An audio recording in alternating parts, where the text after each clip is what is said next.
All systems go. Check it out. You're listening to Fight Society with Damon Martin and Jeremy Loper. Check it out.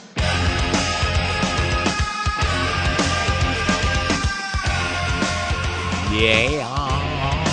After the holidays, packing on weight like I'm trying to fight at heavyweights. A lot of hot dogs. Super American.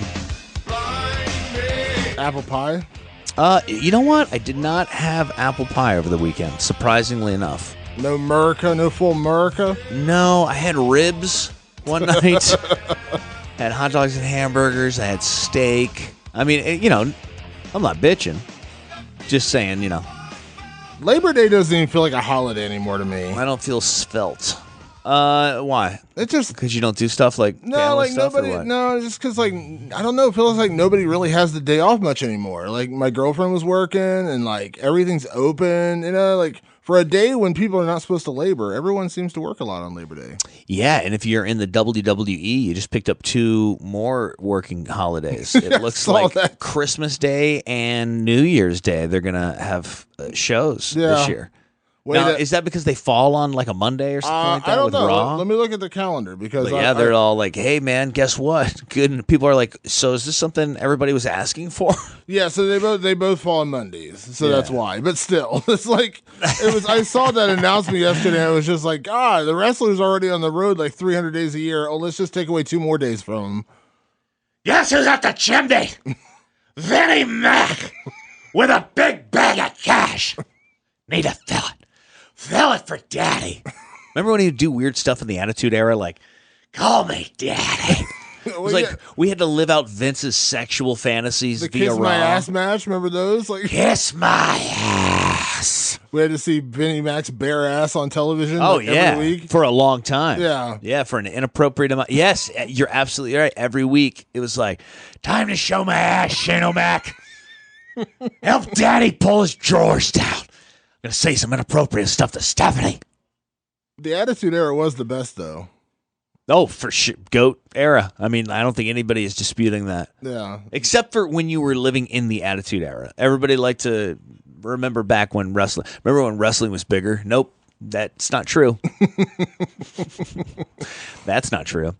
This is an MMA podcast, and we will have some pretty impressive guests today. Daniel Cormier, one-on-one with Damon, and also Gil Melendez. Yeah, Gil's fighting this weekend, making his featherweight debut, which should be interesting, against Jeremy Stevens. It's a hell of a good fight. That is a hell of a fight, too. That's a scrapper's fight right there. You know, Jeremy Stevens training a lot with Dominic Cruz. Yeah, absolutely. Eric Del Fierro down there in San Diego. And then, of course, Daniel Cormier is going to address all the stuff with Jon Jones.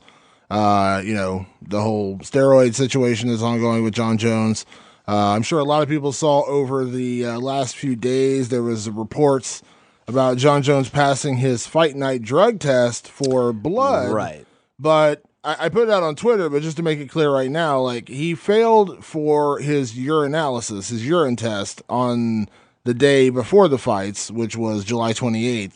And then he passed a blood test on July 29th. One does not exonerate the other, however, because the drug he tested positive for, Turinabol, only gets tested for in urine tests. So passing a blood test, great, good job, but it doesn't vindicate him. Which is kind of counter to like what a lot of people think about a blood test. Like, is when you think about blood tests, you think of like, oh, that's the ultimate test. You'll be able to tell everything. Yeah, and that's just not the case, because in a lot of drug testing, you know, especially for steroids and drugs like that, the urinalysis is more important because that's where they find the metabolites. Gotcha. That's why you hear about people taking what are called diuretics, which are basically water pills where it makes you pee more because it's flushing your system. They're trying to get those metabolites. That's how cheaters will try to flush their system. That's why a diuretic is also illegal, because it's just another method of getting rid of the bad substances through your urine. So yeah, blood testing does test for a lot of things. That's when you're looking for like HGH, like human growth hormone, and things like that, EPO, like those kind of drugs.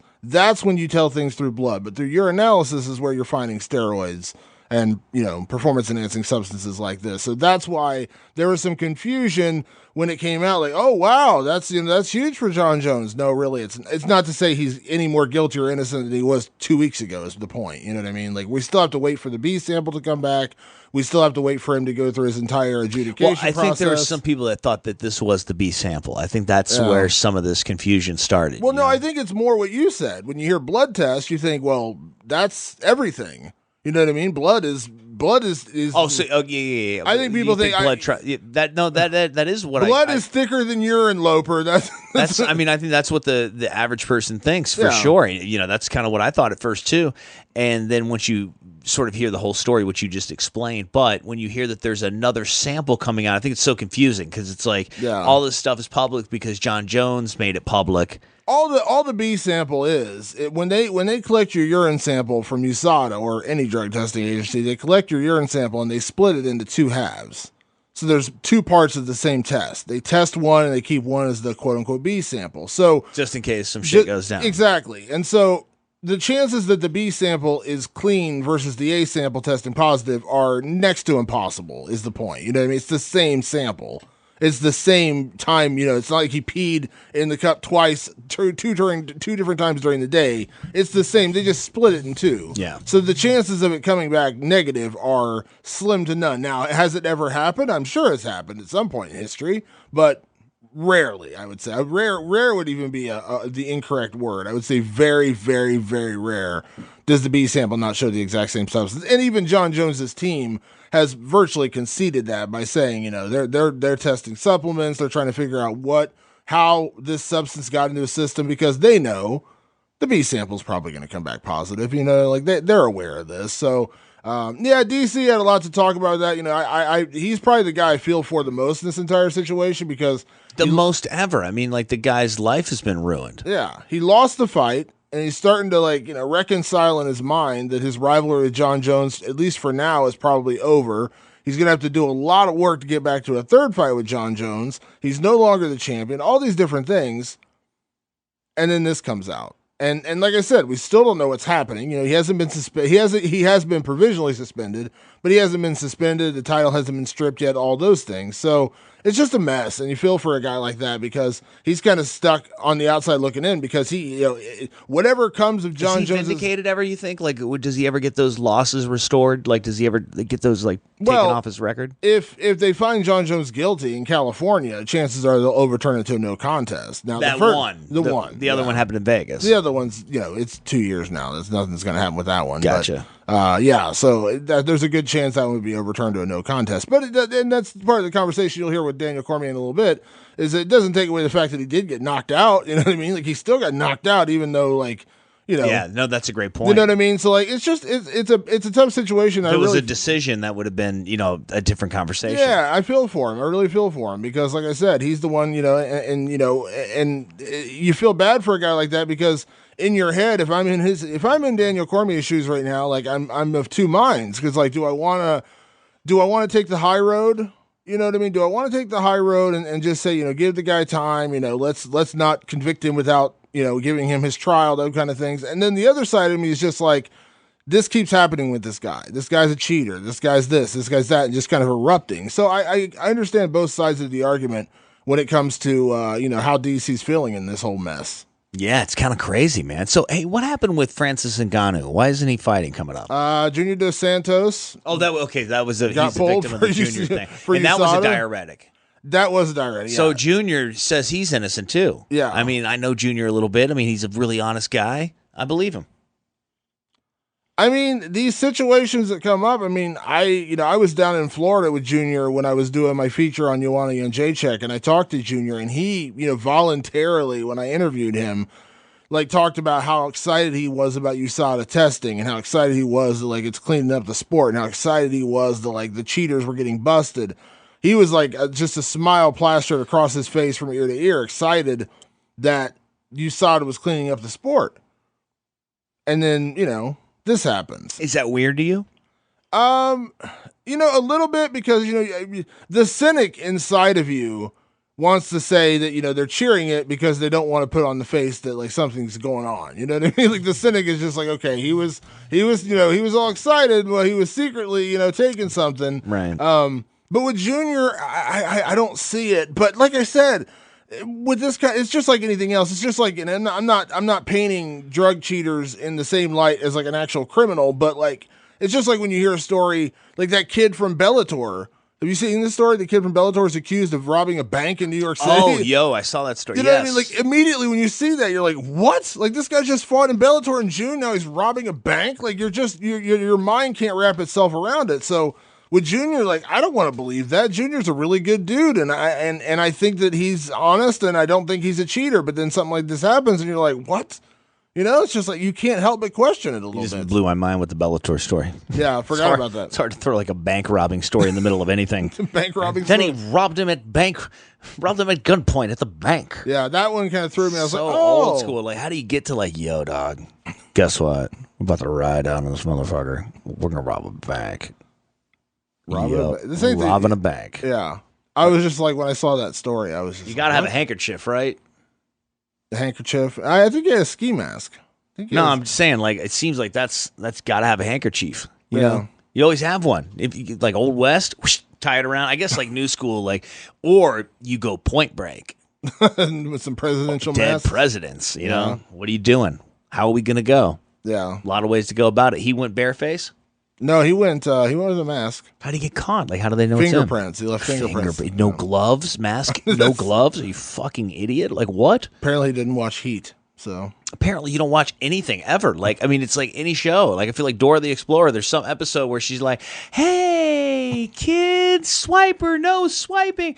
Got your paw prints." It's got to be something like that. Diego's like taking it to some underground lab. He's doing it. Have you seen this show, Hot Summer something on Netflix? Wet Hot American Summer? Fucking terrible, man. I've never seen it. It's real bad. Stay away from that shit, okay? It's real bad. You know how I always tell you, hey, watch John from Cincinnati? Yeah. Like, that's an old school show that should have got a second season and did not. John from Cincinnati. Check it out on HBO. I think they have it on like the on-demand section. This other show, Wet Hot American Summer, not good. I just realized it was some continuation from a movie that came out in 2001 with some of the same actors, Yeah. So it's a prequel. Okay. So it's 10 years before that movie happened. And man, it's like, I didn't realize that. Maybe having seen the orig would have helped me out a little bit, but this was no help. Is it a movie or a show? It's a show on Netflix now. I know it's confusing. So like the original in 2001 was a movie, and it came out like the same time as like all the other, classic American Pie type movies were coming out, Okay. Some of the names are escaping me. The one with like Jeremy Piven and Will Smith was the name of that movie. What? Huh? All I can think of is Varsity Blues. The one with Will Smith and Jeremy Piven. PCU? That's Jeremy Piven. Yeah, but what's the one? Old School. Oh, Old School. Yeah. Old School. Like in that. Will Ferrell. You said Will Smith. Did I say Will Smith? Yeah, I was like, when did Will? Whoa! Kick me in the face. Will Ferrell. Yes, Old School. Yeah. Hey, the movie with Jeremy Piven and Will Smith. The one where it's a comedy and they. So yeah, sorry guys. Yeah, Will Ferrell and Jeremy Piven. Yes. Yeah, so like at that time, like all those comedies were coming out, right? Like that style of comedy. Apparently, this was in the mix, right? And it was huge in DVD release. Okay, but, I've heard of it. I think I've heard of it. I thought so too once I saw the cover and stuff, but like I don't know, whatever. So I just tried to watch this because my wife loves like Amy Poehler and all these other people that are in it, and it is. I mean, when you're watching Ozark and that's what you expect when you turn on a new series from like Netflix or like Orange is the New Black. But most recently, the last thing I watched was Ozark. And I'm like, this is going to be pretty good, Netflix. And then I'm like, this is not pretty good at all. You know what I watched on Netflix over the weekend? I decided to sit down and watch a movie. And I watched after the UFC card on Saturday was Death Note, the new movie that came out on Netflix. It's based on the Japanese anime. Okay. Of the same name. Now, I'm not a big anime guy, as nerdy as I am, but I have watched Death Note. It's a pretty interesting concept about this kid who gets a notebook, and if he writes a name in the notebook, then that person dies. It's a very simple concept of the story, and it's a Japanese animation. So of course, it's Japanese characters. Well, of course, they remade it in America, and it's all a bunch of white people. It's so bad. I couldn't even finish it. I got 30 minutes in. I was like, I can't take this. Really? It was so terrible. So terrible. I was just like, what in the hell am I watching? I've never been like a big anime guy, like neither. and all that. Neither. That's what I said. I've never gotten into any anime, but I heard about this story and I heard about this concept, and I was like, that sounds interesting. And so I watched it, and it was pretty good. Like I watched a couple things from the Japanese animation version, and I was like, okay, this is pretty cool. And then when I heard the movie was coming out, I was like, okay, this is interesting. And when I sat down to watch it, I literally got 30 minutes into it, and I was like, I can't take this anymore. But I tell you what I did watch over the weekend that you should check out on HBO, the new show called The Deuce. It's from the guys who made The Wire. Oh, The Deuce, huh? And it's coming out in September, but they put the first episode on HBO Go and HBO, All Access, whatever it's called, the on-demand version. It's a story from the 70s. It's got James Franco and Maggie Gyllenhaal and a bunch of people, but it's basically the story of like the rise of the porn industry in like New York City in the 70s, and it's pretty crazy. Wow, The Deuce, huh? Yeah, it comes out in September. But it's people who made The Wire, which if you've never seen The Wire, is one of the greatest shows of all time. So, what do you make of Bob Arum's latest comments about the UFC? What did he say now? The UFC is an enemy of boxing. Back in like 2009, I think he told Ariel, it was Ariel, that he can't watch the UFC. The fans, they're a bunch of skinhead white guys watching people in a ring who also look like a bunch of white skinheads. God. Bob, what did he say? Something recently, or? Yeah. He said that. Here's what he said. One thing I've said, and I'll say it again: the fans of the UFC are Donald Trump supporters. The fans of boxing are Hillary, Bernie, and maybe John Kasich. So there's a difference. Where did he just said this recently? Yeah, apparently. Miguel Riviera for boxing scene. Yeah, Arum needs to stop talking. Okay, here's what he said to ESPN Deportes recently. We have an enemy. We have a villain. It's the UFC. If we all work together, we can beat the UFC, which is a sport that cannot be compared to boxing. I remember many years ago when boxing was a sport that received the same attention as other major sports in the United States. There was no way that you didn't have a boxing reporter working at every major newspaper in collaboration of everyone. We can bring back to boxing to position it to be presented the way it deserves to be presented. Yeah, look at that, huh? Here's the thing, and I hate these arguments because it makes me take shots at boxing, which is a sport I do enjoy. Yeah, but it's really any shot you're going to take right now is at Bob Arum. But times have changed. Times have changed and presentation has changed, right? Times have changed, presentations have changed, and people's attention spans have changed. I mean, I watched so much boxing over the last month leading up to Mayweather-McGregor. Probably more boxing, just analyzing fights and stuff like that than I've watched during my entire life. I've watched a lot of boxing, but it's usually the events. I watch the event and that's it. I don't go back and study tape on boxing the way I do for mixed martial arts. And I enjoyed it. It was fun. I enjoyed it. But when Mayweather-McGregor was over, and I told you this when we were at your house watching the fight, I said, I'm just glad to get back some UFC. I'm glad to get back some mixed martial arts. Yeah, for sure. Yeah. And even this weekend, the card that went down from the Netherlands, like it wasn't a lot of name value, but watching like Mairbek Taisimov just murk a dude with that right hand, and watching, watching some of these just crazy performances we saw over the weekend. That main event was awesome. Yeah, man. Volkov and Struve was awesome. And when you watch that, I realize like there's just a certain level of excitement that goes along with mixed martial arts, kind of inherently built in, that's not there with boxing. And it's not to say I don't enjoy boxing. I do enjoy boxing, but I realize that I do like mixed martial arts more. Now, it's not a knock on boxing. I still enjoy boxing, but it's no different than saying, it's just like someone saying they prefer soccer over football. Well, I don't think anybody listening to this is going to be wildly surprised that MMA may be your favorite sport. I mean, you are an MMA reporter. Yeah, but like I realize that, but like times change, bro. Like it's okay. You know what I mean? Like boxing is still great. Boxing still has an audience. Obviously, Mayweather-McGregor is going to do 4.5 or 5 million buys, and it was a boxing fight. Canelo And Triple G next weekend, they're going to do probably close to 1 million buys or over 1 million buys. Boxing is not dead. Boxing's never been dead. There's room in the world for both. You don't have to pick, is my point. Yeah. You don't have to pick. You can watch both. I enjoy boxing. I love watching the mastery of a Vasyl Lomachenko, or watching, like I said, I'm very excited to watch Canelo and Triple G throw down next weekend. But that doesn't mean, and if I have a choice of watching mixed martial arts or boxing, chances are I'll probably choose mixed martial arts, but it doesn't mean I don't like boxing. And there's no reason you have to choose one. This isn't an election, moron. Because but there's so many things about boxing that they've dropped the ball on. So like, I feel like boxing is in a position like a Bob Arum. Like basically what he's trying to do is like shame people into liking boxing by saying bad things about something they already like, which is mixed martial arts, right? Maybe. So like, well, I mean, that's what he's done in the past. He's degrading one sport to elevate the sport that he's interested in. And that's not how you win. That's not how you win an argument. You know what I mean? Like, you don't tear down your opponent. You build yourself up.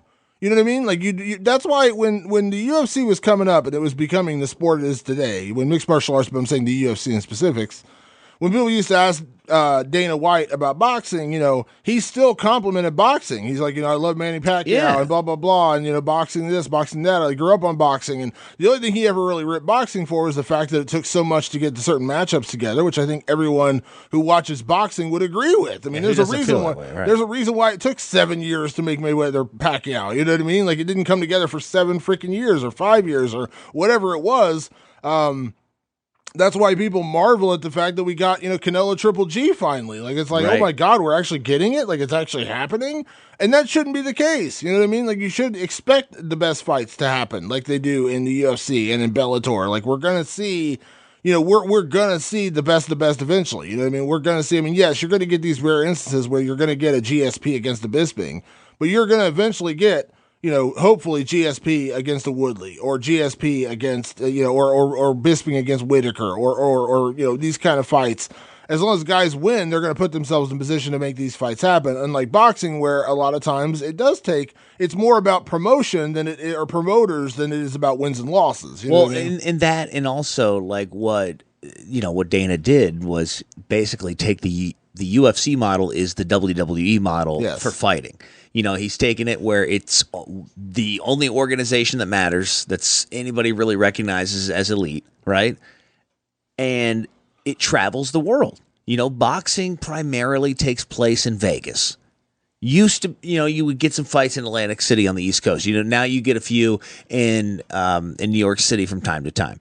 But, like you were saying, like people just, with the division of boxing, with the different organizations and the different governing bodies, the different federations, it's too hard to like do the narratives like where we learn who the fighters are. Like if the fighters in the UFC didn't have that platform, they would just be guys. Would people know a Diego Sanchez? Like, would people know Matt Brown? Like, how would you ever know if you didn't go in depth with these guys? And the fact that there's not a lot of crossover, and the only guys that ever get like these Showtime countdown shows, I believe we said this last week, are the guys that are in the main event. Even the guys on the Floyd Connor card, they didn't get any shine on those leading up to what do they call them on Showtimes? Like the All Access. The All Access. Yeah. The new ones, have you seen those for Triple G and Canelo? The 24/7? Yeah. I watched one On episode. HBO, I watched one episode. Yeah, I mean, they're good. HBO does a great job. It's a great production team. Yeah. I think that fight's going to be a lot of fun. I'm gonna actually miss it live because I'm gonna be in Pittsburgh for Rockhold and David Branch. That's the same night. Yeah, well, I told you I'm having a party here in Columbus. So it's a place called Sirens. If you guys are in Columbus, Ohio, you want to come join us. Friends of the podcast, absolutely welcome. Yeah. If you want to go to theblitz.com, you can sign up for like this VIP thing. So if you guys want to get involved. Yeah. So I'm going to be in Pittsburgh for Luke Rockhold's return to action. And speaking of Luke Rockhold, his teammate Daniel Cormier will be in his corner next weekend. And we talked to Daniel Cormier about all things Jon Jones, all things Conor McGregor. We broke down some of the fight. Daniel was one of the people from the MMA side who was very honest about, he didn't give Conor a great chance winning the fight. So, and you know what? And I commend him for that, because there was a little bit of that us versus them attitude with that fight. And I get it. It's kind of boxing versus mixed martial arts. There was a little bit of that. I get it. But I applaud Daniel Cormier for being one of the really brutally honest guys to say he never really gave Conor a chance in that fight. And he explains, and I don't want to ruin the interview, but he explains that it wasn't as much about Conor as it was about Floyd, which I get. So Daniel Cormier and our very own Damon Martin, one-on-one here on Fight Society Podcast. Welcome into the show today. One of my favorite fighters, one of your favorite fighters, Daniel Cormier. DC, what's going on? How's everything? I'm good, man. I'm good. Just hanging out. I was making red beans and rice. It's a holiday. Gotta eat a big old hearty Louisiana meal. I like it. How was Hawaii? I saw you were out in Hawaii for a little while. How was that? It was great. We had a good time, man. We enjoyed ourselves. I spent time with my family, but I also tried to go deep sea fishing, and that is where really, really bad miscalculation of my overestimation of my abilities. I am not made for the ocean. I am not made for the ocean. I paid for it bad, Damon. It was bad. What happened? What happened? Man, just being out on that boat, and the first time I went fishing with Bob. Bob had a small boat, so it was only 22 feet. So we got into that turbulent, all the seasickness, and then so this time we chartered like a 50-foot boat, thinking it would be big enough, and just so happened we were on like one of the worst days for fishing in Hawaii all year. So the seas were big. We were getting rocking side to side. It was bad. Everybody just slept the whole time. Oh, everybody just slept. It was all bad. Well, at least the rest of the trip was good, right? It was good, man. We had a good time. Yeah. We had a good time. Well, DC, lots I want to talk to you about. Obviously, the question on everyone's mind, of course, is what's been going on with this whole Jon Jones situation. It's one of those things where I imagine, and it's not like you face defeat very often in your career, whether we're talking about wrestling or mixed martial arts, but, it takes a little while to face a defeat, and then you kind of start to move past it and kind of move on to the next thing. How has it been now that it's been a couple weeks now? Like, how has it settled in your mind? What's been going on with this whole mess? Well, I mean, nothing really. We're kind of still exactly what we were before. So I think that's truly key. That I haven't been able to move past it, start to deal with it again because nothing's changed. Everybody is just kind of in a holding pattern, waiting to see what happens with his B sample, and that's it. I mean, I think we all want some sort of conclusion to the whole deal when there really is no conclusion to be had right now. And I think people owe that to Jon and his team and everybody else, USADA, to give them time to get all this stuff done, get it done. Yeah. Get that B sample in, make sure everything's tested thoroughly, and then we can all start to move forward. Yeah. You very poignantly had said to me and to numerous other people leading into the fight that, you were pretty convinced that in the past, Jon had used, banned substances, some sort of performance-enhancing drug, and you felt like now with USADA, it was a different story. Now, in the aftermath of this, you've been very classy in your responses, DC. You haven't taken any kind of low blows. Mm-hmm. You haven't kind of taken any shots. Is that just a conscious decision? Not because you can. Listen, I wouldn't be shocked. I don't think anyone would blame you if you were pounding on the drum right now saying, oh, my God, see, he was a cheater. He was this, he was that. I think as an adult, you have to know that plus you have to know that this isn't done, man. I mean, and I think people want resolution to it faster than it can be had. So I'm just kind of sitting here taking it for what it is because right now, again, it's only he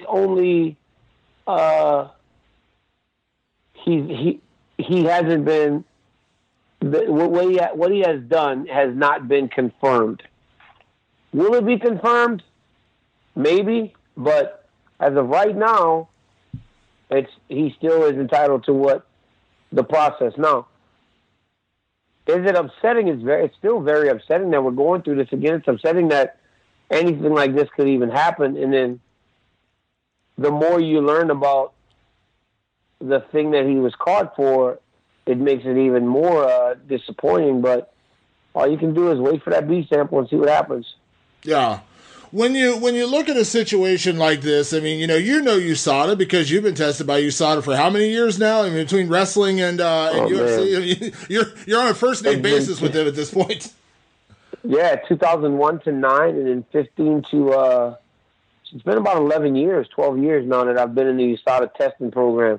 And the crazy thing about that is, like, you know, you get these guys that are like having they're like a substance is tainted, or guys that are just making these mistakes, and it's like, man, how in all these years have guys not made mistakes? And that to me is like just being super careful with what you put in your body, what you're around, that type of stuff. You know, you can't think that you can roll around in the dirt with bad people and not get dirty. That just doesn't happen. You got to be much more careful.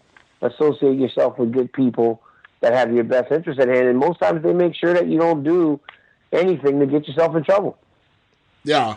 So you know USADA and you know what their testing has done. And so most people, you know, that's the tough part about this because, as you said, everyone wants to convict Jon Jones without giving him a chance for due process. But we also know, you know, typically, you know, when they release a sample and say that it was positive, I don't know that I've ever heard a B sample coming back not positive. And then at that point, it's just a matter of, you know, what kind of a punishment is he going to face? And you have to imagine, you know, considering what happened last year is going to be pretty severe. I mean, is that maybe the toughest thing to wrap your head around, DC? Because at the end of the day, you had already kind of resolved in your head you were going to get that third fight with Jon Jones. You were going to get back in there with him at some point in the future. Now, beyond anything else, this is up in the air. He could be gone for 4 years. I mean, I'm just being honest, and you know that as well. Yeah, you know, you kind of let go of the fact that there's going to be another fight, or even if there was going to be another fight, that was a lot of work to be done for me to ever imagine getting another fight with a guy after he had beaten me twice, you know. So it was going to be tough anyways. But now I think the idea that it's going to happen has to have taken a backseat. Look, the problem is, even if they find him just negligent again, people aren't very lenient when you're negative or negligent on multiple occasions. So you can't be got to be careful. And you know, the thing is, Damon, honestly, B samples have come back clean before. They have. There has been times where a person will have a B sample come back clean. But I think those times were, and this is just from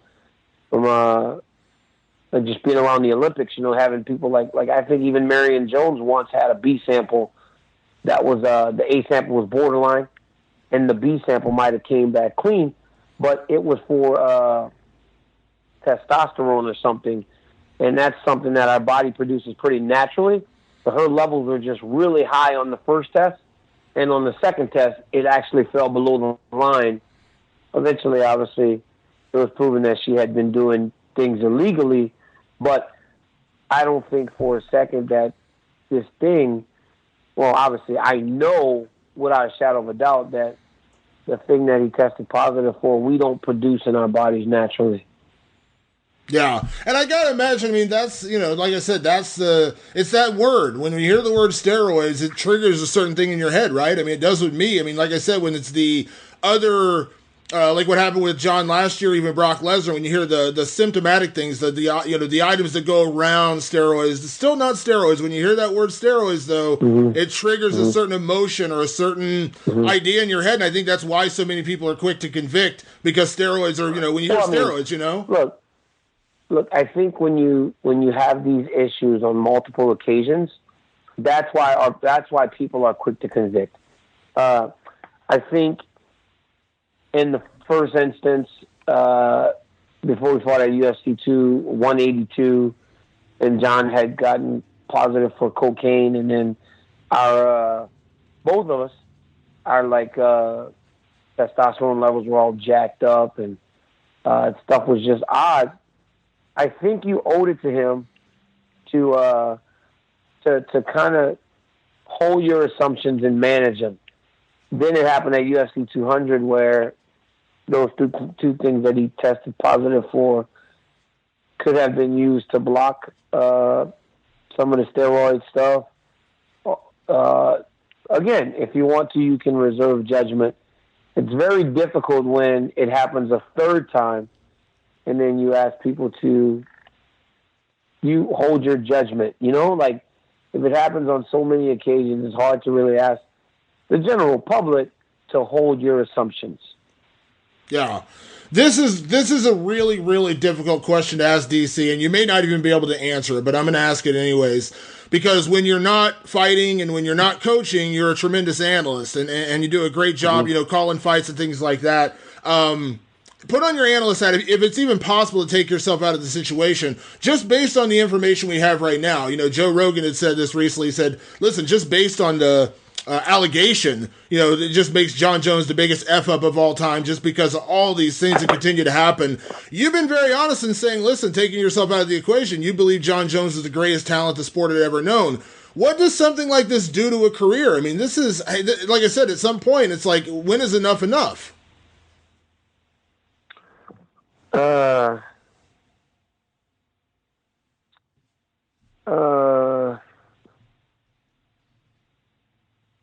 Hold on. I think enough is enough now. Honestly, if I got to be honest with you,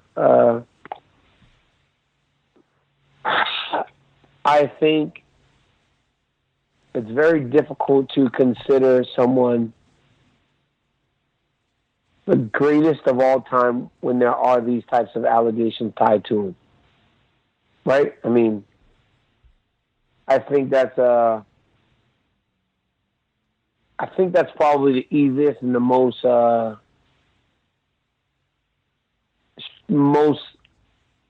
think this is the best way I could say it right now without going too far in one direction, just because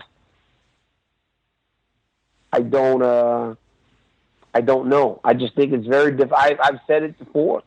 I thought he's the greatest fighter of all time. I've been in there with him twice, and I know that he's a tremendous fighter. And I do believe that he would have had a ton of success without doing anything wrong. But when you start tying those negative things to your name and your legacy, it's kind of hard to say, well, this guy is the best fighter of all time. Yeah. With that said, DC, let me ask for you personally, one of the toughest parts about that fight, and you talked about it when you're on Ariel's show about, you kind of lost time after that fight. You had a concussion, that's just part of it. This isn't like me, like in the legalities of it, but I mean, how are you feeling? How is the head feeling today? I know, concussions are a pretty serious matter. How are you feeling today? Oh, I feel better. I feel much better. I'm just kind of still hanging out. I'm not doing any, training right now. That's partly due to just needing a break. I fought in April and then I fought again in July. So I was fighting quite a bit. So part of that's that, but I'm doing better. I mean, physically I'm doing better. Yeah. Yeah. Well, that was one of the things I said to a lot of people when they were asking me, what do I think should happen? Because you can't just, listen, the Jon Jones thing, depending on, it may take 6 months to play out. I mean, that's just the honest truth of the matter. We don't know how long it's going to take to play out. The last time it took, I can't remember, happened in June. When did we finally find out about the 1 year suspension? Was it like December? So the division has to move forward. I told people, I said, listen, at the end of the day, unfortunately, you still suffered a knockout. Can I imagine you're going to take a little time off, DC, before you even contemplate what's next for you in terms of fighting? Well, I think truth is I was going to anyway. I knew after the fight that it was going to be a little bit before you guys saw me fight again, just because I fought in April and then I fought again in July. I mean, I didn't have much time in between those fights, and my training camps are freaking intense, so I was probably looking at maybe fighting the beginning of next year anyway. So that's probably what's still going to happen. Just relax, spend some time with my family, do my TV stuff, and just chill. You deserve that. After a while, man, you need a break. You need time to enjoy the fruits of your labor. And I've worked long and hard to get to where I am today. and I'm going to enjoy it a little bit, just enjoy everything that I've accomplished and enjoy the greatest accomplishments, which are my family. Just sit back and spend some time with them, coach my son's football, go to my daughter's gymnastics, like that type of stuff, Yeah. I'm curious, DC, when, before, when you weren't fighting, I mentioned, not only were you doing the analyst stuff with Fox, but you were also calling fights. Now, I'm sure you heard the news. A guy you respect, I respect, we all respect, Brian Stan, has decided to step away from the sport. I'm curious, DC, with that being said, are you going to be stepping in and doing some more play-by-play? Yeah, I'm going to be doing more probably. You don't try to replace Brian Stan. The guy was amazing at what he did, but all I can do is kind of bring my style to this. I'm going to bring my style to this, like my personality. Bring my personality to it and just try to really show people what I'm seeing in these fights, and hopefully they enjoy how I verbalize it to them, Like some people love the analytical side of fight calling. Some people enjoy more fun, Like I like to watch fights where I feel like I'm having fun. I feel like I'm with my friends and we're just watching fights. We're shooting the shit, talking. And I try to bring that type of feel to the play-by-play, to the color commentary. I think that's just as important as the X's and O's. But now, you do have to incorporate the X's and O's. But I think it's just as important for people to know that it's fun, and it's fun, and you can enjoy watching the fights, because that's why we started watching them in the first place, right? We started watching fights in the first place because it was fun. So I feel like that's the type of vibe I want to kind of bring to the color commentary. Yeah. Well, we know the opportunity's there. I mean, you've done a tremendous job with it so far, and I know Joe Rogan has kind of cut back his schedule a little bit, especially when it comes to like international travel and stuff. And obviously, I know you and Dominic Cruz have both been doing it. You guys have both become very, very good at this job, and I think it'd be amazing to see you and John Anik calling fights. And that would also give you a chance to, call some bigger fights with just that two-man booth. I mean, you've done the three-man booth. I think it'd be tremendous just to hear you and John in that two-man booth, call some of these big fights we have coming up remaining in the year. That would be cool, But my time will come. I'm still actively fighting, so the time to do right now it's all practice. I'm just getting better because I know in time that's going to be the job that I do. But right now it's all practice. I'm glad that the UFC trusts me enough to put me on air to do these shows. I mean, they're showing a lot of faith in me and Dom to give us these types of jobs. And we are both still active fighters, So, it'd be fun to do some of those bigger shows individually, but that time will come. And when it does, I'll be ready for it. But right now, I just kind of take it as it is. Yeah. Let me ask you real quick, DC, playing that analyst role a little bit, you had broken down, it's kind of funny, I said this to Kenny Florian, I talked to him last week, I said, have you talked about boxing more over the last 3 months than you have in your entire career? And he had a laugh, because everybody, yourself included, has been forced to, talk about boxing nonstop. I know you said in a comment in another interview that you were proud of seeing what Conor McGregor did, but were you surprised at how well he did in that fight with Floyd Mayweather? A little bit, just because I wasn't very confident not because of Conor, but because of Floyd Mayweather. I mean, I'm a big boxing fan, So even though a lot of people may have been like, "Oh my God, I've been forced to talk about boxing so much," I've always kind of been a guy that likes watching boxing, and I watch all the fights. So we talk about it all the time, anyways. But I did speak about it on TV more than I normally would, and I was surprised because I know who Floyd Mayweather is. But man, you cannot doubt Conor McGregor. It's just he's done it time and time again since he's gotten into the UFC. When people think that he can't do something, he does it and he does it well. And I thought in the fight he did well. I watched it again yesterday, and in the replays with the volume off, it looked a little bit different than I thought the first time, honestly. I think the first time live, you just don't know what's going to happen, and you're for a guy, and you may end up giving him a little more credit in certain situations than he deserves. And I think there were some situations in the fight where I thought he was doing stuff that he wasn't really doing. So watching the replay, you felt it was a little more one-sided towards Floyd? I was watching, like, when I first saw the scores, I mean, I was pissed. I was like, how did they have him up 9 rounds to 1? I mean, some of these judges had it 9-1 going into the 10th, or 8-1 going into the 10th. And I was like, there's no way. I was like, Conor won the first 3 easily. But then when you go back and you watch it, I mean, did he really win the first 3? You know, he had some moments, but man, in those first 3 rounds, that dude was getting hit with some shots. He was getting hit with some tricky little shots on the inside, man. But I think, honestly, I truly do believe that the bias and rooting for Conor made me kind of put a little more value into the things that he was doing early when they may not have been really what was happening. Yeah.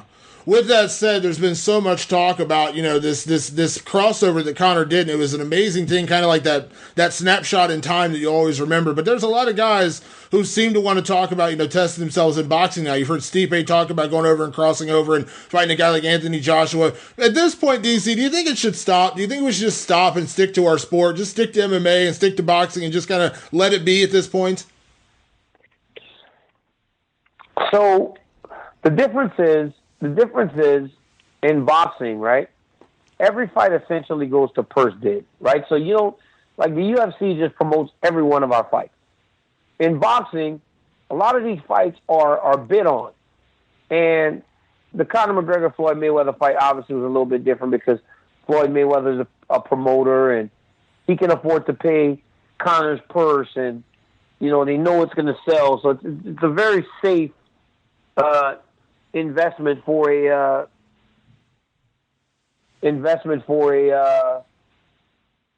TV station or a TV a cable provider.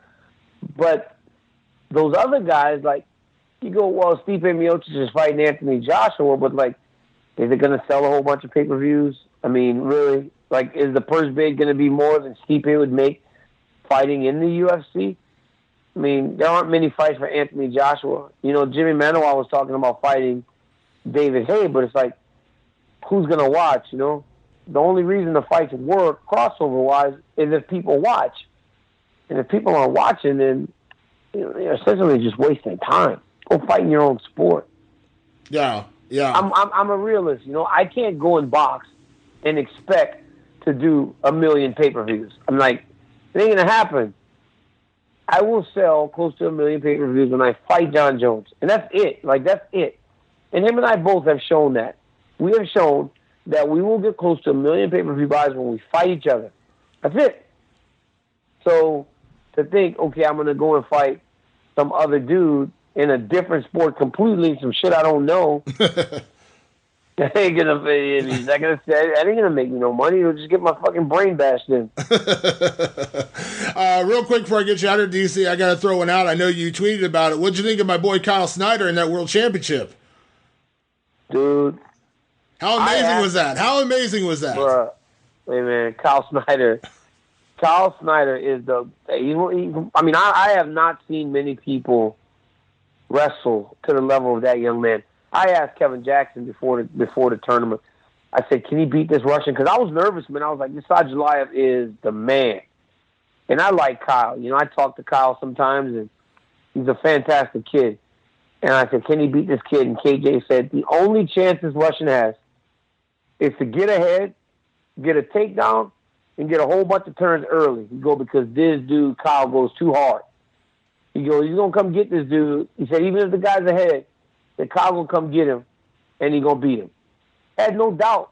A lot of people within UFC Wrestling had no doubt, man. And Snyder went and did his thing. I love that kid, man. I think he's the man. He's only 21 years old now. I know. Do you think Kyle has a chance? I know this is a hypothetical. Do you think he has a chance to be the best ever when you look at his resume, when you look at if he gets another gold medal? I mean, do you think he could be the best ever? I think he can. Of course, I think Kyle Snyder can be the best wrestler we've ever had. Now, this is the thing. Kyle Snyder's going to have it tough because that Russian's going to stay there. And that Russian's tough. Now, I think a lot of the issues the Russian had with Kyle was that Kyle was too big and too strong for him. And with time, maybe this guy gains some weight, makes it a little bit closer, but I would still not bet against Kyle Snyder. You know, that guy's a stud, man. He's still just a baby too. And then what about JB? Jordan Burroughs getting his 5th world title. He's one behind Smith now. Coming back man. Too. He had after that rough Olympics too, man. That says something to me. Hey. When you have that kind of Olympics, you come back and win again. That's huge. Jordan Burroughs said, "I'm not back. I never left." I thought that was one of the best quotes that I've seen in a long time. And he's like, "Why? Because I had a bad tournament. I was gone." He's like, "Man, I ruled this game for 5 straight years, and because I had a bad day, because again, it was a bad day. Jordan Burroughs didn't get out wrestled over the course of an entire freestyle season. Jordan Burroughs got beat. He had a bad day. That was it. That was one day, because the Olympic Games, they're one day. He had a bad day. So you're saying that one of the greatest wrestlers of all time is gone because he had a bad day? Nah, he wasn't gone. He said, "I never left." Yeah, it was good seeing JB get back to the top of the podium. As a wrestling guy, not only in your own career but as an enthusiast, you gotta love where USA Wrestling is at right now, man. I'm absolutely loving it. When you look at all the guys, Jaden Cox, I mean, God, another one right there, another young guy. It's only going to get better with all these weight classes they're adding, because now Kyle Dake gets to wrestle, David Taylor gets to wrestle. David Taylor was upset about Jaden Cox, but honestly, man, David Taylor might have been a world champ. That dude can wrestle with the best in the world, hands down. So it's only going to get better. You know, people are. This is only the beginning, man. It's just going to get better. It is just going to get better. So I'm excited. Yeah, I'm excited for what the future has for USA Wrestling. It was a tremendous tournament, but as a pro wrestling guy, would you call their performance glorious, DC? Oh, it was glorious. It was glorious. My God, the glorious one's on SmackDown now. He's killing it. I know. What's weird is you notice, like, when he was in NXT, he was kind of like almost like the Ric Flair type, like the bad guy heel. Yeah, now, like, he's the good. It's stupid wrestling fans. It's stupid wrestling fans. It's just the stupid fans. That's the one thing that annoys me the most about WWE fans. Like, they want to decide, and they want to decide too much in the grand scheme of things. Let the organization choose who's the face and the heel. And then you guys just go have a good time, man. I mean, but they want to decide so badly that Bobby Roode's character with that song and his demeanor and the way that he carries himself, he's supposed to be the arrogant bad guy that you're supposed to hate. But wrestling fans, man, they want to dictate and control everything. It's freaking annoying. I swear to God. That's kind of why I go to the WWE and I'm like, it's stupid, you know. They kind of, and then, you know what's crazy, David? You know what really annoys me about going to the wrestling? Is a lot of times the crowd will try to take over the show. Oh, yeah, absolutely. Absolutely. I'm like, just go ahead and enjoy yourself. Try to take over the show, man. Yeah. But, anytime Roman Reigns walks out, the crowd tries to control the narrative with that guy. Yeah, but that's fine, though. As long as he's getting the reaction. But I'm just saying, it's like all these people, it's like Bobby Roode would be much more effective if he was able to be the bad guy that he is. Kevin Owens can be much more effective if he can be the bad guy that they want him to be. But instead, people, they cheer him. And I mean, it's kind of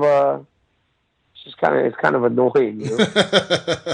Well, DC, it's always a pleasure, my friend. I appreciate the time. Enjoy a little downtime. I know we're going to talk again before the big Braun Strowman Brock Lesnar match coming up. Yes, we will. Yes, we will. Well, I appreciate it, my man. Always, DC. Enjoy it. And let people know you got your new podcast out there as well. Yeah, man. Listen to the Talking Talker. Find us on iTunes. Find us on TalkingTalker.com. It's a good time. I love it. DC, it's always a pleasure, my friend. We'll talk soon. Later, Damon. All right, bye-bye. awesome to hear from the champ. I mean, can I call him the champ again? I don't know. They haven't officially stripped the title from Jon Jones, so I guess we can just say ex-champ for now. Give it to me. All right, so Stefan Struve, you think he should sit down and retire? I mean, that was a brutal stoppage there. Alexander Volkov, as we talked about on the show last week, just a monster, man. Yeah, striking is ridiculous. I was actually pretty impressed by that because I didn't think he would win that fight. I thought Stefan Struve would win that fight. It was an impressive performance from Alexander Volkov. And new blood in the heavyweight division. Another potential contender down the road for. And this guy is a pretty high level striker. Yeah, he's a former Bellator champion. Former Bellator guy, and had some wins over there. He's now 3-0 in the UFC, looking pretty good. And Struve. I mean, because a lot of people brought up he's had like 6 TKO losses, but he's 29. He's still young. Wait, was he the Bellator heavyweight champion? Volkov was, yeah. For one fight, and then he lost. That's right. Yeah, so I remember that guy. Okay. I'm the first guy to talk about brain injuries and guys, not getting brain injuries in mixed martial arts. But I think Stefan, because if you look at his TKOs, he's had 6 TKO losses. I think is what it is.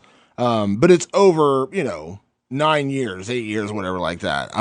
Doesn't make it any better. Yeah, but what was that whole thing like where he passed out?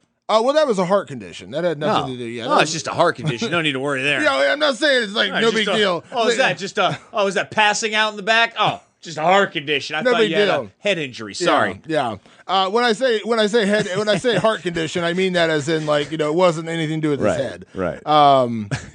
But yeah, so. Fine to fight. God. You're good. He got that fixed. I don't know. I think it all comes down to getting proper testing and making sure that you're feeling good and making sure doctors clear you. And listen, is there a reason to be concerned? Yeah, one knockout you should be concerned. You know what I mean? One time getting knocked out, you should be concerned. I mean, I get just as concerned. I say this all the time when guys talk about so and so. Let's just say Roy Nelson, for instance, has an amazing chin. Oh my God, that guy's got a great chin. That's awesome. I think that's a terrible compliment, though. Because how do you get a great chin? How do you prove that you have a great chin? You get hit a lot. Are you implying that I'm chinny? And I think that's a backhanded compliment in mixed martial arts. You have a great chin, but you also take a ton of damage. I mean, think about how many punches Roy Nelson has absorbed. I think he's absorbed the most punches or most strikes in UFC history. With that beard. And it's awesome that you don't get knocked out. But that doesn't mean your brain isn't getting rattled around inside your head like a pinball. Exactly.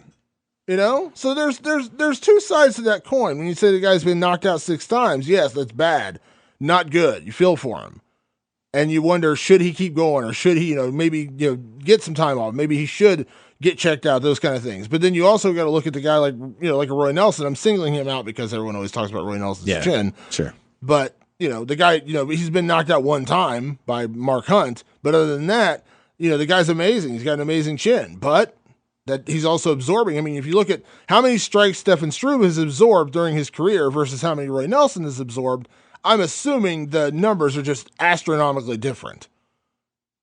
Yeah. You know what I mean? So it's a weird thing with that. Agree. Like it's a weird thing with that, because when you talk about boxing, one of the reasons people, and not to keep harping on boxing, but one of the reasons people harp on boxing with head damage is because it's repeated blows to the head. You know what I mean? It's not that one knockout shot, that Mike Tyson punch. Yeah, it's that bam, bam, bam. That you absorb 300 punches in a 12-round fight. You know what I mean? That's what does the damage in boxing. That's why you see people getting punchy in boxing from taking 300 punches in a round. 300 punches in a 12-round fight. In MMA, that doesn't happen. You may get that flash knockout, but you're not taking 3. So it's just one. It's which argument, do both of them do brain damage? Absolutely.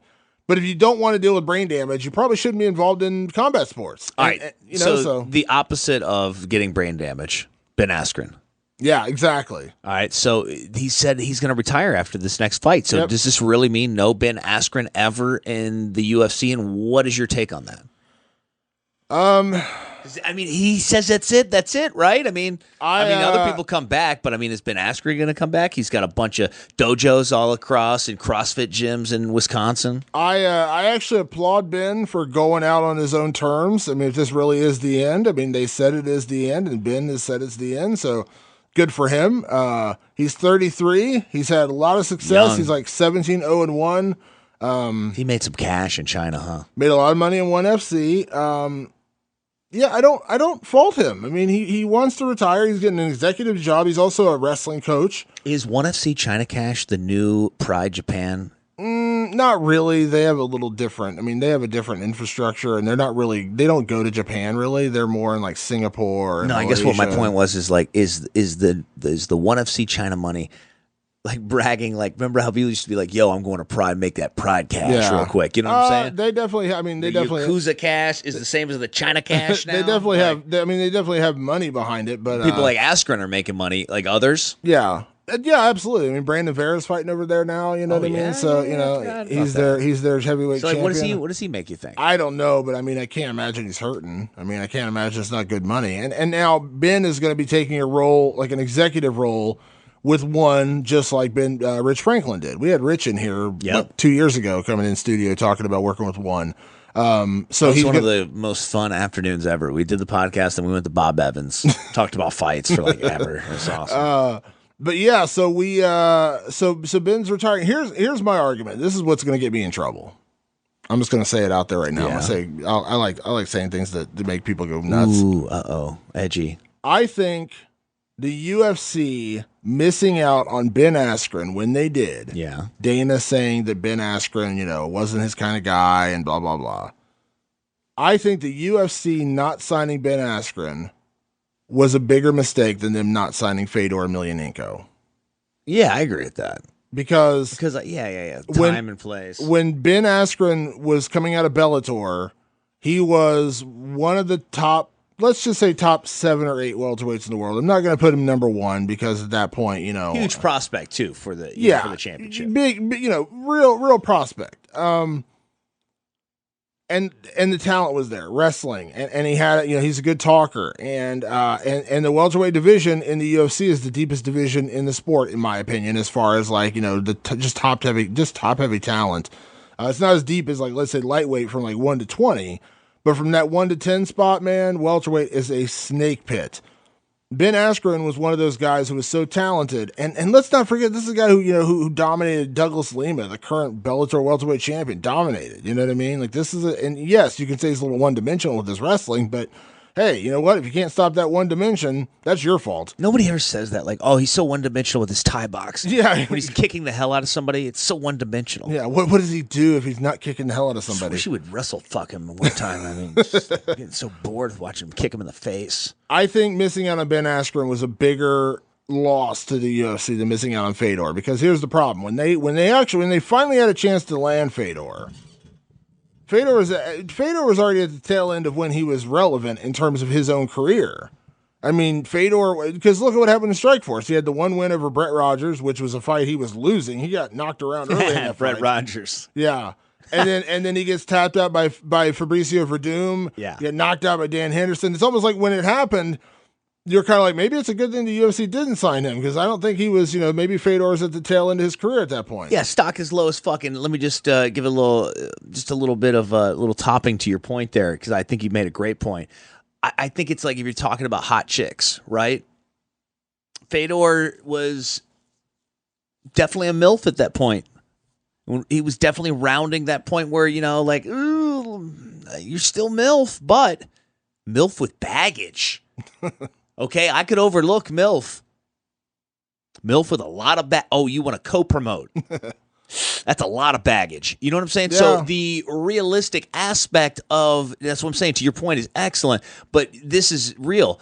The realistic aspect of signing Ben Askren was there. That could have happened. That was ego. That was pride, whatever you want to say. That both the, Ben Askren talked a lot of shit back. That was probably not the best of ideas in the situation, like throw gasoline on the fire, but he did.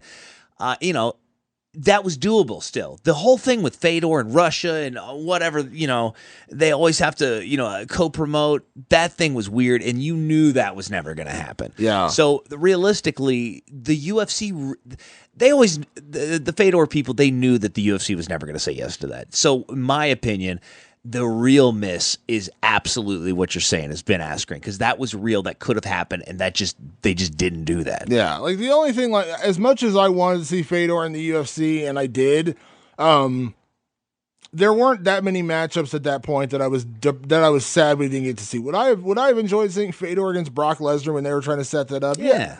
But the problem is fuck, I'll watch him fight next week. Are you kidding me? But I know what Fedor's making in Bellator, and it's not cheap. Oh yeah, I'm sure. Not cheap. Fedor, for as great as he is, and he is the greatest heavyweight of all time, for now. Really? For now. I think Stipe's got a chance to knock him off that block, but that's a whole other story. All right. For as great as he was, Fedor has never been a draw. Fedor has never been a guy that people are just going to sit down on a Saturday night and say, I got to watch this guy fight. Now, it's not to say he's not a certain kind of draw, that hardcore kind of, mythical figure kind of thing, like Fedor's fighting, I got to watch Fedor.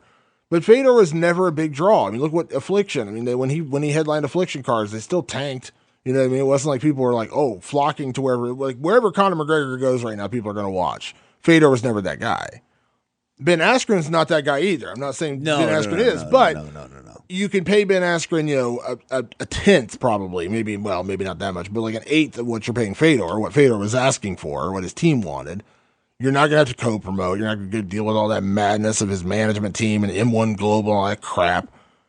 And you get potentially one of the best welterweights in the world. Now, is he going to be the most marketable guy in the world starting out? Maybe not. But winning, it doesn't matter. When he goes out there and wins and beats guys, and then you get to find out how good this guy is, because that's what we'll never know about Ben Askren. How good was he? I think he was a top 7 or 8 welterweight in the world when he left Bellator, easy. You know what I mean? And I wanted to see. We saw one whole fight's worth of hype between him and Dana. Yeah, I want to see. That was a beautiful thing. It would have been cool if that was him and an opponent. You know what I mean? I want to see. I would love to see how he would do against like a Stephen Wonderboy Thompson, a great striker with good takedown defense. You know what I mean? Could his wrestling out beat a guy like that? How would he match up his teammate? I'm not saying I'm trying to make a teammate versus Tyron Woodley. That's what I'm saying. Tyron Woodley. He trains with Tyron Woodley. He teaches him in Rufus Sport in Wisconsin. Well, that's where it gets iffy, But that would be a real interesting matchup, right? Well, it would be a great matchup, but I mean, I think that's why he has he's got to retire. At that time, Ben Askren against Johny Hendricks. That would have been a great matchup. You know what I mean? Hendricks is an NCAA champion. Ben's a former Olympian, 2-time NCAA champion. Both of them wrestlers. So you're saying you never see this, even with him retiring and taking this management position, you think Dana never comes around? He's 33. I think it's done. It sucks because I want to see those matchups, and that's selfishly me liking Ben Askren as a fighter and as a person, believing that he could be a top 5 guy and potentially a champion. I'm not taking that away from him. I'm just saying that, I can't predict the future. You know what I mean? I can't say he's like, he would be guaranteed to be champion. I can't say that. But it doesn't mean I don't want to see it. I wanted to see Ben Askren in those matchups, and now we'll never know. And I don't fault Ben. I applaud Ben, actually. I say, good for you. You went where the money was right. You went for an organization that wanted you. And now they're setting him up for life, potentially, with an executive role within the company to where he doesn't have to get punched in the head for a living. It's beautiful for him. This is all. I'm standing ovation for Ben Askren. Good job, buddy. I don't fault him for doing what he's doing whatsoever. Now, you mentioned Johny Hendricks. Do you know anything about this fight? He got a fight? Yeah, Borrachino is the guy he's fighting at UFC 217. He's a killer, too, at middleweight, man. His last fight was... are you talking about Johnny or are you talking about this guy? I can't remember the guy's last fight. He knocked somebody's fucking head off or something like that? He's a nasty knockout guy. This is not a fun matchup for Johny Hendricks. I mean, at this point, he's a gatekeeper. I mean, depending on division, right? I mean... contender for the championship. He got knocked out by Tim Boach, and Tim Boach was kind of like fucking crying. Forgot about that. Holy shit. Yeah. That's what surprises me. Wow. Totally forgot about that. Yeah. That was and that's after he missed weight. Don't forget that. Yes. I feel like this is the podcast where I'm like, I forgot about everything this podcast. But like this, that's a great point, man. Tim Bosch made him look like, for sure, he doesn't belong in a division because perhaps he doesn't. But that's where this whole California thing with the different weight divisions comes into play. It's never going to happen. Well, it's not going to happen in the UFC for a while if it does ever. But, this is where I think one of the best cases for that. You could argue that you can argue that with the guys who are, with those weight thing, but at the same time, Johny Hendricks made 170 very healthily. He was a champion at 170. and he just stopped making 170. Kelvin Gastelum, continues to say he's a natural welterweight, but he just struggles to find the right formula to get down to 170. I do think there are real problems with weight cutting in the sport, but at the same time, I don't know necessarily that adding more weight classes is really the answer, because that's one of the problems in boxing. Like, it was so funny when I was looking up stuff for Mayweather McGregor, like, I had to remember the weight classes in boxing. They're like, oh yeah, he was a super junior welterweight champion. He was a super light. Who the fuck did a 10-year-old come up with those names? Yeah, Give me some more adjectives. Super light fly chin with welterweight champion. So weird, man. I don't want that for MMA. Is what I'm saying. Aram, that's another reason. Write it down. Yeah, that's another reason why I can't keep up with boxing. It's like, oh yeah, they're fighting for the super junior welterweight light championship. Yeah, and every belt looks like it was stolen from a third world dictator. I heard that on the radio. That is absolutely 100% truth. That is a ridiculous looking thing you have there. Not just talking about that money belt. Boxing belts in general. Yeah, I love how people loved it, like, after the fact. Yeah, you know that Conor and Floyd fight? That was for the money. No shit, jackass. Guess what? It's called the money fight. It was fucking called the money fight. Yeah. Well, that's for the cash. Yeah. Do it all for the Benjamins. Standing by, Gil Melendez with Damon Martin right here on Fight Society Podcast. Gil, what's going on, man? How's everything? Everything's great, man. How about you? I'm good, man. I'm good. I just appreciate you taking time, as always, to chat. Obviously, I know the fight is just around the corner, which is why I wanted to make sure and get a chance to talk to you. So how is camp, man? I'm assuming you're getting pretty excited. The date is right around the corner. Yes, camp as well. It's always tough on the body. It's always tough on the mind, but it's something you just got to get through. You know, it's another day in the office, but things are going well. I'm according to plan. My weight as well. I feel like I'm putting things together, and I believe by fight night I'll be peaking out perfectly. I love it. You've mentioned going down to featherweight before, so this isn't like a new concept. But what was the final decision? Was it just a fresh start? Was it something your body was telling you that you could cut down to 145? What was ultimately the decision to move down to featherweight? Yeah, a little bit of both. Definitely a fresh start. I've had a rough road at 55s. I fought the best there, and I've lost to some of them, but I've done well. I just feel like guys are becoming better at cutting weight, and there's a science to it now. And cutting 20 pounds isn't as bad if you can diet well. And that's what I'm really doing. I'm getting into my diet. I'm maximizing that, and I want to be the longer, bigger fighter at 45s and have that length advantage. And I feel like I used to have that at 55s, but like I said, as the sport evolves, you've seen a reach like mine, a 73-inch, where it used to be pretty long at 55s, and now you have a ton of 76-inch reaches there, and it's just, it's evolving the sport. So, I'm looking to go to 45s and get a fresh start, and I used to be there. Now that I'm dieting, I feel good there, and I feel like, yes, this is where I should be. Yeah, I mean, you look at some of the legends of the sport. I remember Jens Palmer was a lightweight champion in the UFC, and now when you look at him, standing next to you or standing next to guys like Khabib, I mean, he would look like he's half their size, and he was a lightweight champion 10, 12 years ago. Absolutely, and those are great points, and that's just the evolution of the sport, and I believe, I believe part of it has been, what I like about mixed martial arts is the diet has become real huge. I think we're the cleanest athletes out there, the professional athletes. We take that seriously because we know we have to make a weight class. So we try to maximize everything you can. And besides training, besides hitting the pads and doing all that kind of stuff and mentally preparing yourself, diet is also something you have to prepare for now. Putting the right nutrients to get that edge. So yes, it is. Things are changing, man, and. And I don't blame a lot of people for dropping weight classes or anything like that. Yeah, we're in a different age now. I mean, I remember talking to Kenny Florian when he dropped from 55 down to 45, and he talked about how it almost killed him. I mean, it was just a really drastic cut. But I think now where we're at, I mean, look at a guy like Conor McGregor, who you would look at and say, this guy can't make 145, but he was the champion at 145. He just found a way to do it. And I know people always say, oh, he looks so drawn out, things like that, but he went in there and performed. And every other time I've ever talked to him, he always said, yeah, I made it. Like, I have a science to it. It's just discipline and doing it right, and you can make it. Yes, I agree. And I used to make 45 in my younger years, and I would use the plastic suit and run, and still that's still a thing. But I would I'd be like, oh man, I have to be within 10 pounds for within 2 weeks, and now there's a science to it. You can hover bigger, and you got to make weight once, not like a wrestling season where you have to make it every weekend or anything, And so yes, that you're nailing it right on, Damon. How is it for you, Gil? Because, early in your career, you were such an active fighter and such an active champion. Over the last couple of years, you've had to deal with, so much time off between, doing the Ultimate Fighter, and then obviously you had the year off, after the Pettis fight, and then you had several months, and you had the Alvarez to Barbosa fights. Now Barbosa going into this fight. Has it been tough with the time off, or have you actually used that to your advantage? Yeah, at times it's tough, and but also, I've been in this journey for a long time.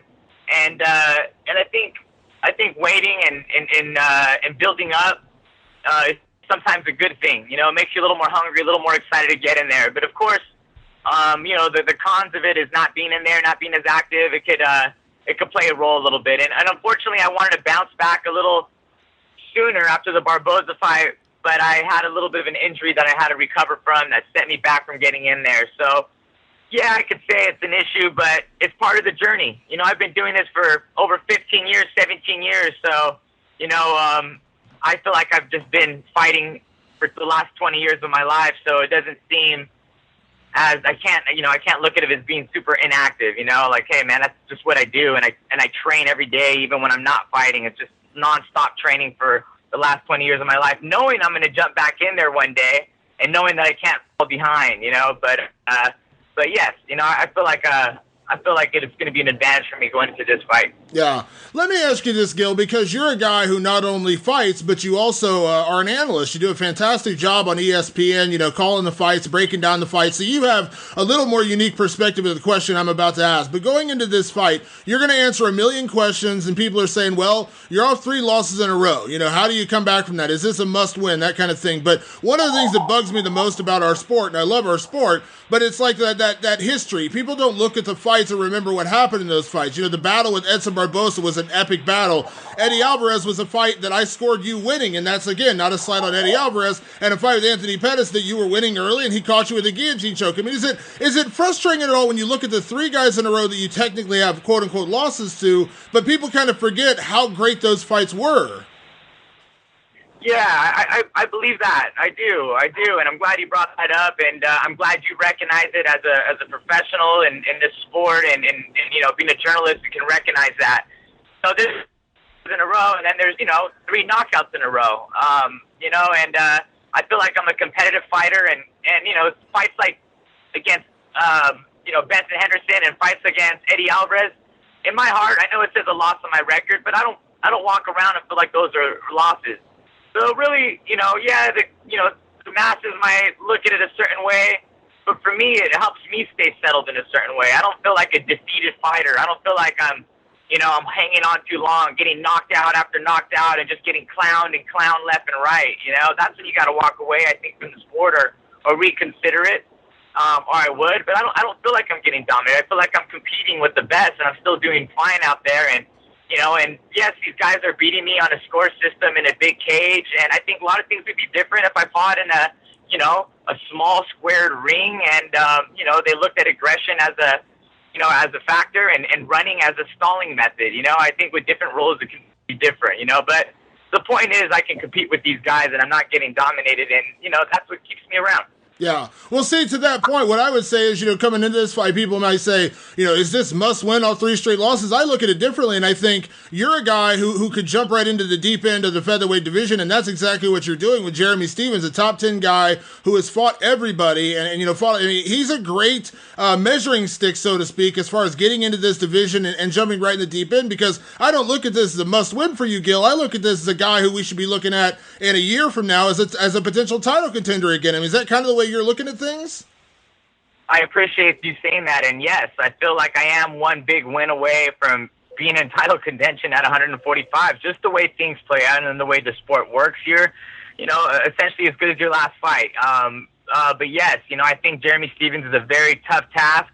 He's a bulldozer in this weight class, a tough guy. We're pretty much similar. I'd like to take over as take his role over in that weight class, to be the guy who takes the center of the octagon that you try to run from, and this will be a great measuring stick to see where I'm at and how my body reacts to the weight cut and how I do with this division and with the speed. And I think it's a perfect test for me. And I look forward to the challenge. But yes, a win here, a very dominant win here, can really move me up in status in that weight class. Yeah. When you look at Jeremy Stephens, I mean, everybody knows he has that devastating knockout power. There's no doubt about that. He had it at lightweight. He still has it at featherweight. But is there any sense of looking at Jeremy Stephens as a bit of a one-trick pony? In the terms of, he wants to land that big punch or that big kick. We saw him do that against some guys in the past. But do you feel like that's an advantage for you? Or do you feel that way about Jeremy Stephens? And he's always looking for that knockout, but maybe, if he doesn't get that knockout, he starts to kind of lack a little bit in being able to beat you in other ways. Yeah, I'm not afraid to say that I think I am the more skilled, technical, and more intelligent fighter, and I think that'll play a difference in this fight. And I think he's a very tough fighter and not a one-trick pony, but maybe he does limit in some of his skills, but they're the most important parts, right? We start on our feet and we're striking, so it's very important to be tough in that area, which he's great at. I've watched some video. I feel like I know what to expect. And it's definitely a tough thing to face, but yes, I feel like I do know what to expect, to your point. And I feel like I do have more tricks and tools to play out there, and I think it's going to play a big role in this fight. Yeah. When you look at this card, I mean, 2 title fights at the top. You got Amanda Nunes and Valentina Shevchenko, Demetrius Johnson and Ray Borg. Great fights there. But, as soon as I put this fight out there, people were buzzing immediately. They loved the matchup. They loved the style, all that kind of stuff. I mean, do you feel like in a way, and this is a term that's been coined across the industry, that you guys are a bit of the people's main event? Like, it feels like you and Jeremy are the fight most people have their eyeballs on to say, that's the one I can't wait to watch. That makes me feel good to hear you say that, and I believe people do feel that way. And Jeremy and I are old school. I'm a little older in the sport, but we come from that. We like to stand, we like to bang, we come to fight, and that's essentially what we do. We're fighters here, and I think many people went on and we have that old school mentality. We're gonna and I think people are looking forward to that, and I'm excited. I'm excited to have a opponent. It takes 2 to do it, and like Dave and I. Yeah. Let me ask you this, Gil. Put on your analyst hat for me for a second, Gil. I'm curious about your thoughts on the featherweight division when you look at it top to bottom, because when you look at the champ, Max Holloway, very, very good fighter. Obviously the champ right now, you got Frankie Edgar out there. Some other good guys, Cub Swanson's out there. I mean, what are your thoughts on the featherweight division? Because you were I think we had this conversation numerous times. You're probably the longest reigning ranked lightweight, maybe in history. When you think about your run from, all the way from Pride all the way till now, you're probably the guy that's been ranked the longest in the lightweight division. Now you jump into a new division. What are your thoughts on the featherweight division? It's an exciting division right now. I think it's very exciting. There's some new blood out there. You mentioned Cub Swanson. I feel like he's, had life there, just coming back with some wins in a row. You got Frankie Edgar, who could be one of the greatest of all times in there. You got Max Holloway, who's just been impressive. Ricardo Lamas. Brian Ortega. I don't want to disrespect the Brazilian guy who just brought the name, but that was great. I mean, so a bunch of different styles of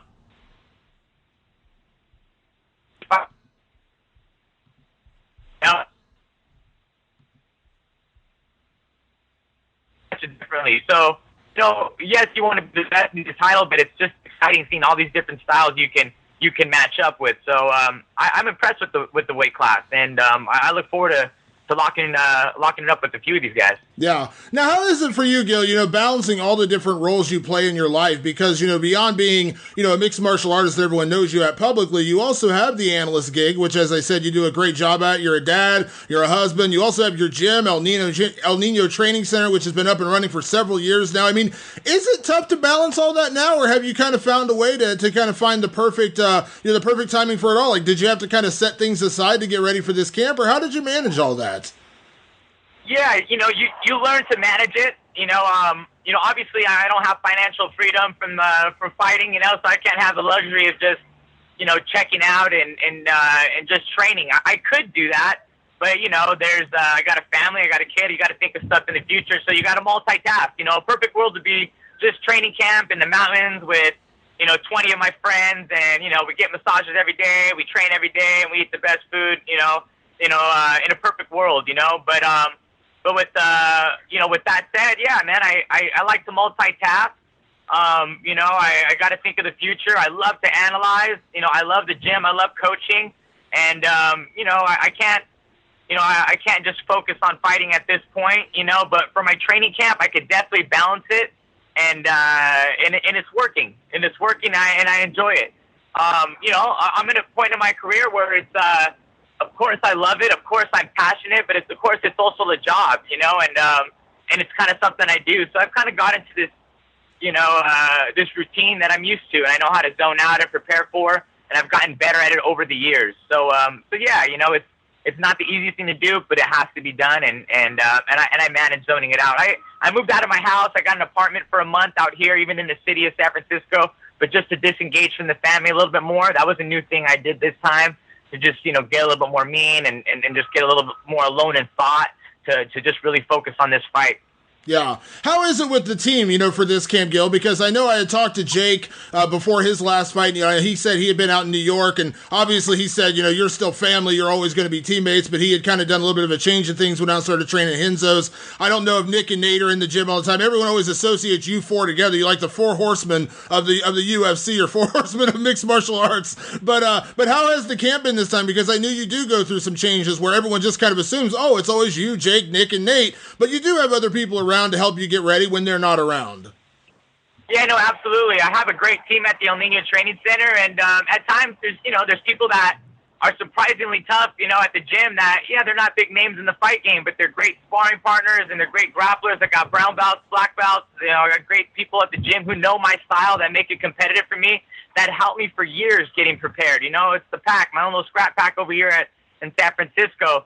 As well as I got people coming in to help me. I sparred Kevin Ross the other day. I got a boxer, Alan Sanchez, coming in next week to help me. Chrome Gracie's in town right now. We're about to go on a bike ride.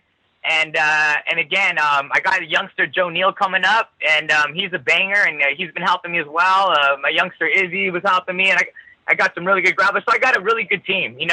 California has some beasts out here. And I got some sleepers of fighters, man, that I wish would even become professional fighters, but they don't choose that path.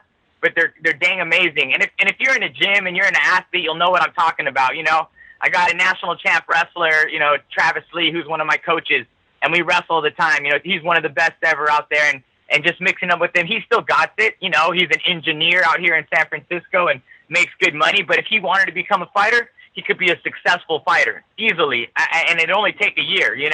So there's people out there I have out here that are amazing, So I'm really lucky. And Alex Coriano's been helping my wrestling, so I got a big squad out here. I love it. I do think you guys should coin that name, though. I think the Four Horsemen, you, Jake, Nick, and Nate. I think that's a good nickname for you guys. Yeah, man, I like that, dude. I like it. Start branding us. We'll get that going. But Nate's gonna be in my corner, and he's gonna be out there helping me as well. And he's a big influence, and I talk to him a lot. Yeah, absolutely, absolutely. Well, Gil, it's always a pleasure to catch up, my friend. I appreciate the time as always. Obviously, safe training the rest of the way, safe travels out to Edmonton, man. And it's going to be a pleasure to see you back in there. It's been far too long between times when I get to say I'm getting ready to watch a Gilbert Melendez fight. I really appreciate the support, and I look forward to throwing down and putting on a show for everyone out there. All right, buddy. I'll talk to you soon. Right on. All right, Damon. All right, bye.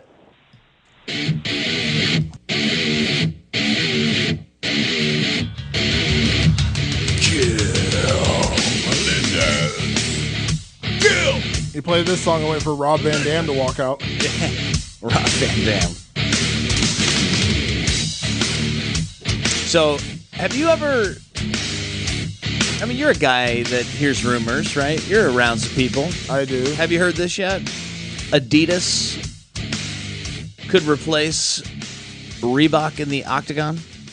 I have not heard that. Okay, I'm just making it up because I don't know if you've heard this or not, but I mean, this is kind of off the beaten path, but Adidas just made beer-proof and vomit-proof sneakers, which Oktoberfest, watch your mouth. What? But the real story is I went to support our Columbus Blue Jackets not long ago, and I went to the store in the mall. You know which mall I'm talking about. They have the Blue Jacket store. They do. So they're like everything, all the jerseys, like everything's half off. And I'm like, what's the deal with that? I'm like, they're not selling the team, are they? They're like, no, everything in the world in here is half off. I'm like, interesting. Like, yeah, before the big Adidas deal with the NHL next year. So apparently the new jerseys are all badass, like Adidas jerseys. Oh, you know what? I've seen this. And I'm like, why would you not want the badass Adidas? You want the stupid Reebok jersey? Yeah, that's nope. right. I forgot about that. Who wants that? Not me. I saw the jerseys. They came out a few months ago because I saw some pictures of it. I snubbed a half-price jersey to wait to pay more money for the other one. Because I was like, nope, Adidas is way cooler. I don't want to be a year off. I want to be current. So my next question, doesn't Adidas own Reebok? They do, and it's a weird thing with that. Like, it's almost like they're like, why wouldn't Adidas, just do because Adidas has fight stuff. Like they sponsored Luke Rockhold and Robbie Lawler and a couple other guys. I don't understand it necessarily. They are separate companies, but they're all under the same ownership. Yeah, it's a weird thing. It's a very weird thing. But I did just get an email today where they have new fight kits coming out for UFC. They showed off some of the new fight kits from Reebok. So they look good? I mean, they look... Or like the same? They look better. Better. They look better. Yeah. So, I don't know. We'll see. So no hope for that.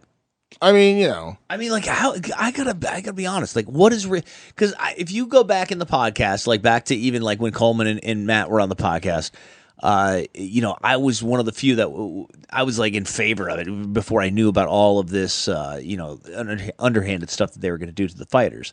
But like as far as looking uniform, making it look a little more sleek, presentable But it's like here, I'll show you an image. After watching the Floyd and Conor fight. It's the same to me.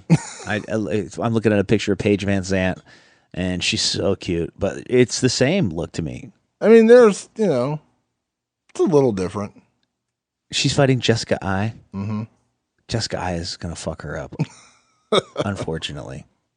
Right? I mean, how does that not happen? I like Jessica's chances in that fight. I will say that. You like her chances, or you think like for sure she's going to win? You never know. Here's the thing: when you get a fight in a new weight division, Jessica's been fighting at 135 for a long time. Yes, she is a natural 125. I like yes, she is too. By the way, yes, she is. Was in my opinion the number one fighter at 125 pounds when she came into the UFC. But it's been several years. We don't know how the weight cut's going to go. Could be her body is adjusted to 135, and when she cuts down to 125, it just doesn't react the same as it once did. Paige is coming up. Paige, I know, did have to go through some pretty rough weight cuts at 115, even though no one really knew about it, but she did have to go through some pretty rough weight cuts. How old is Paige Van Zandt? 23, I think. Okay, she's still young. Yeah. But I mean, like, my God, 115? So few people are naturally 115 pounds and as an adult. Yeah. But like I said, everybody's going to be like, well, I'm this, or like my uncle. I'm just saying, very few. I mean, it's got to be a small percentage. Yeah. But I don't know. In my head, if you're asking me to pick the fight right now, yes, I'm picking Jessica Ai. And I think this is a division built for Jessica Ai because she is a natural flyweight. So who else is going to be in this division? We got JoJo Calderwood, who I love, taking on Beck Rawlings in Australia. They're both moving up to 125. Okay. I think we will eventually see somebody like, and I'm not saying that like this is confirmed by any stretch of the imagination, but I think eventually we'll see somebody like a Jessica Andrade potentially at 125. She cut from 135 all the way down to 120, 115. Mm-hmm. She's taking on Claudia Gadelha here in a couple weeks, and obviously she fought Joanna Jędrzejczyk, but I think she would be another candidate that could potentially go to 125. I think we will see some more bantamweights. We already saw like Lauren Murphy, who's on the new season of The Ultimate Fighter, dropped down from 135 down to 125. Mm-hmm. We'll see more of that. So I'm excited about the 125 division. I mean, The Ultimate Fighter is off and running. The new episode debuted last week. And who's coaching that? Eddie Alvarez and Justin Gaethje. So yeah, so that's going to be awesome. Yeah, I can't wait for the end of that. Yeah, so that's going to be a hell of a good fight. So when does that all conclude? December 1st, I think, is the finale. Oh, shoot. Yeah, early December, I think, is the finale. So, so before we wrap this up, though, we got fights this weekend. Demetrius Johnson going for 11th consecutive title defense against Ray Borg. Got Amanda Nunes taking on Valentina Shevchenko. And where does this air at? Edmonton, Alberta, Canada, and it's on pay-per-view. On pay-per-view? Yes. So who are you picking, DJ or Ray Borg? I mean, is it even a question? Yeah. DJ. I mean, the guy he's the king of the division, period. I saw the odds on this fight the other day, and it was like, he's like a minus 1,100 favorite, which is ridiculous. I mean, when I say ridiculous, I don't mean like he shouldn't be. I'm saying like ridiculous, like good Lord. He's who are you going to get to fight this guy, Yeah, he's 2 times as big a favorite as Floyd Mayweather was to beat Conor McGregor. Wow, that's crazy. Yeah, he's a huge favorite. I like Ray Borg. I really do. Ray is a good guy, and I think he will surprise a lot of people with his performance. He's a tenacious kid, good wrestling, has a great team behind him, Brandon Gibson and the guys down at Jackson's, but Demetrius is Demetrius. It's like somebody. I'm taking the steroid thing out of the conversation. It's like when someone fights Jon Jones, and you're like, man, Alexander Gustafsson is so good, or this guy is so good, or this guy is so good, but they're fighting Jon Jones, and you're like, I just can't see him beating Jon Jones, and that's how I feel about Demetrius Johnson. Like, man, I think Ray Borg is a good fighter, and I think he's an underrated fighter, and I don't think he's going to get a lot of respect, even though I think he's going to do better in this fight than most people give him credit for, but he's fighting Demetrius Johnson. Now, who was the last person he beat, Ray Borg? He beat Jussier Formiga. Earlier this year, and it was the second win in a row, and he's won, I think, 4 out of his last 5. His only loss in that time, I think, was to Justin Scoggins, if I'm not mistaken. Yeah, you got it. I mean, DJ all the way. Yeah, it's just hard to pick against him, man. Totally, man. And I think that was part of the intriguing idea of DJ fighting TJ Dillashaw, because I think in that moment, and I think you'd agree with me, Lope, you wouldn't automatically pick DJ anymore. No, well, and I think that's where he's got to go. I mean, he's got to. But here's the question: is that division even exciting without him? Like, who becomes champion? Yeah. Well, John Dodson could go back. Here's the thing.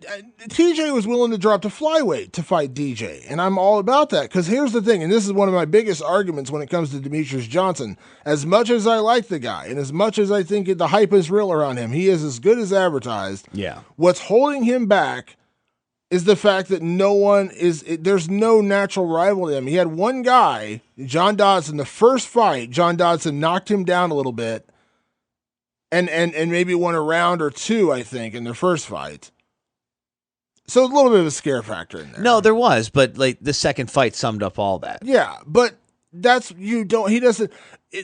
Jones, for as great as Jon Jones is, and he's innocent until proven guilty, and in my mind still the greatest fighter of all time, at least for now.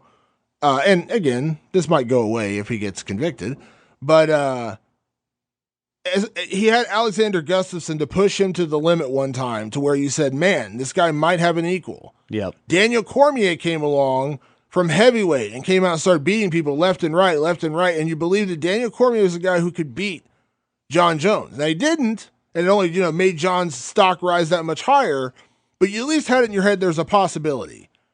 We don't have that with Demetrius. He doesn't have a natural rival. He doesn't have anyone in that division that you sit there and say, yeah, this guy's got a shot. That's why I think so many people wanted to see him against TJ Dillashaw, because you wouldn't immediately go, DJ's going to win. Demetrius is going to just, you know what I mean? Well, the whole thing with TJ Dillashaw could get interesting, because depending on how that fight goes coming up with Cody Garbrandt, would tell, because if Cody beats him decisively, what's TJ's next move? Well, Cody has also said he wants to go down to 125 and fight Demetrius. He wants to be the guy to stop Demetrius's reign. Cody wants to go down too. So, oh shit, could work out for everybody. Yeah, it's possible. Anything else on this card worth picking? Valentina Shevchenko and Amanda Nunes. That's the better title fight. That is for sure. Amanda Nunes, though. Valentina Shevchenko. You're going to go, wow. I'm going Valentina. I think we're going to have a new champion. Whoa. By decision. There you go, ladies and gentlemen. Fight Society Podcast. You can follow us both on Twitter and Instagram. You can check us out at Damon Martin, at Jeremy Loper, JeremyLoper. Damon Martin, pretty damn self-explanatory. Anything else you want to plug, man? Of course, you got a great website if you guys are into TV and movies.